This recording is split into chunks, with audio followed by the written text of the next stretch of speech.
Welcome to Global Risk Community Chat. Today, our guest is Nikolaos Thymianis. I'm very happy to have you today here. Welcome. Hello there. My name is Nikolaos Thymianis, and I am the CISO at Caresocius. But I also work for Pfizer, and I work in risk management. Yeah, super cool. Like very short, but I hear like really cool names, really cool industry, of course, function. So yeah, I guess without further ado, let's get into the topic. What topic would you like to share with us today? Yes, I would like to talk about how the CIA Triad has changed during the COVID pandemic. Yeah. And of course, we've seen that, that the walls of the company, of any company, have widened. And that means that we have people working from home, and that has actually raised the level of danger to the company. And we need to make sure now that we meet the confidentiality, integrity, and availability that we had before COVID. Now, let's think about the availability aspect. When we look at the availability, if an individual system has a virus, for example, then we need to make sure that that computer is available to the user, which means that because now IT departments we cannot go to the IT department and fix it. Now you need to compromise with the user using his own computer, which may not have a virus protection inside, or may not have any protection at all. And I mean, think also about the network where the user is actually residing. Who has actually been auditing the network and being available at the same time? I mean, that's almost impossible to do, especially in the current world. But I think there are some solutions to this, and I'll speak about them later. Now also talking about confidentiality and integrity, we have seen that confidentiality has been a real mess. And I mean, like files have been spreading around, and things have been building. Like for example, we've seen attacks on organizations where their confidentiality and integrity has been compromised because users have been using their personal machine. And that has led to companies being more on the safe side, which means that we need to make sure that we have a least privilege policy, which means that the user cannot access the whole company's systems from his own computer or has limited access. And that's how we limit the hackers. We limit the hacker's surface, the attack surface that the hacker can have. And also that's how we can actually stop it. Least privilege is one of the ways we can actually stop this type of attack on confidentiality. And of course, integrity is the same thing. Like, for example, if confidentiality is breached, then integrity is breached as well. Because it's like integrity, we need to make sure that the files that the user is accessing from his personal computer are completely secure, which means that they cannot be changed or they cannot be altered in any way. However, usually we cannot do that because people need to change the files. People need to be able to access the system and have a better control over their work, right? So now let's talk a little bit about how we can actually stop those, or we can actually be more specific, secure those systems, or secure the way that the person is trying to access the system. First of all, we need to have a VPN solution, which is really important. And of course, all companies have it now, especially with the COVID crisis.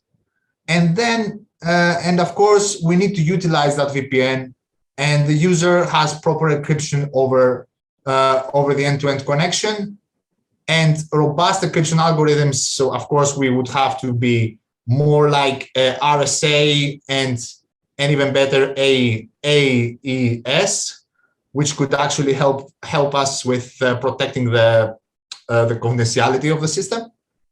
And also we do not only need to have standard authentication systems, which means that if the user is trying to access the VPN, we also need to have an MFA, which means that multi-factor authentication. Now, once connected to the corporate network, of course, we need to utilize, as I said, at least privileged access, which means that the user can access only the file that he needs or only the things that he needs on our network. And of course, we also need to have a log monitoring on, which means that the user will need to send us either his logs, or we need to be able to utilize a system which actually logs the user's actions and so on, so that we can understand if a hacker has breached the system. Yeah. And then we also need to change the way that we perform threat analysis, because we need to narrow down the dashboards and alerting. Of course, and we also, before the systems connect, we need to ensure that we have policies implemented and that all systems should be up to date with their patches and anti-malware definitions.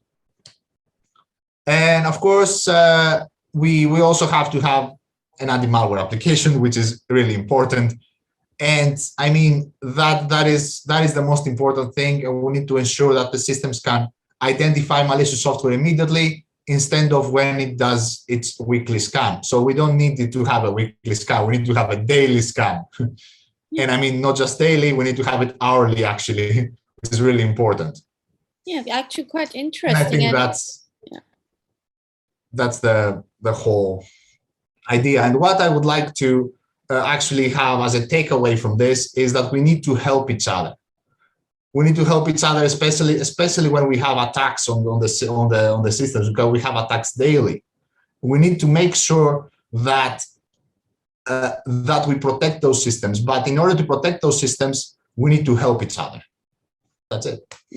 Yeah, I absolutely agree, actually. And well, but I hear a lot of like increase in threat, or like all these security or the privacy or confidentiality issues. Like maybe one thing that you could also mention is in that end, like how these kind of solutions that you have also mentioned to solve these could affect people, or like one takeaway maybe on that end, or like what, how these solutions affect these people, the employees, and also how maybe like it can be ensured that it is solved well, but also without widely affecting how people work, or something like a takeaway from that. Yes, of course, it affects the way people work, but it also, I mean, if we let people have, complete access to the system, like they are privileged users and they can actually access the whole network of the company, then we have a huge issue if they are breached, especially when they are breached. And I mean, that's why we need to make sure that the system is on a least privileged access, even though the user will definitely be a bit like, why did I have to do this? Why did I have to join this company? That's what some people say. And then they actually ask for exceptions to the whole thing. Like, for example, they ask, I need to have administrative access now because I cannot access for example, the printer in my house because all the ports are locked. I don't know what to do. So now, I mean, it's a whole mess, but we need to make sure that people understand that this is important for the organization. And this is what people should actually take from this. Not that, we have limited the access, we have limited everything, and now people cannot do their jobs. No, this is not what we're doing. We are trying to protect the people. And by protecting the people, we have to limit access, of course. Yeah. So I think it's kind of like, how everybody does their part to, also prevent spread of corona. It's kind of the same thing, just limiting access, or like just, being aware of these threats so that everybody is making their part to also defend the organization and themselves, I think. Exactly. Yeah. So yeah, I mean, everybody has to have security awareness these days.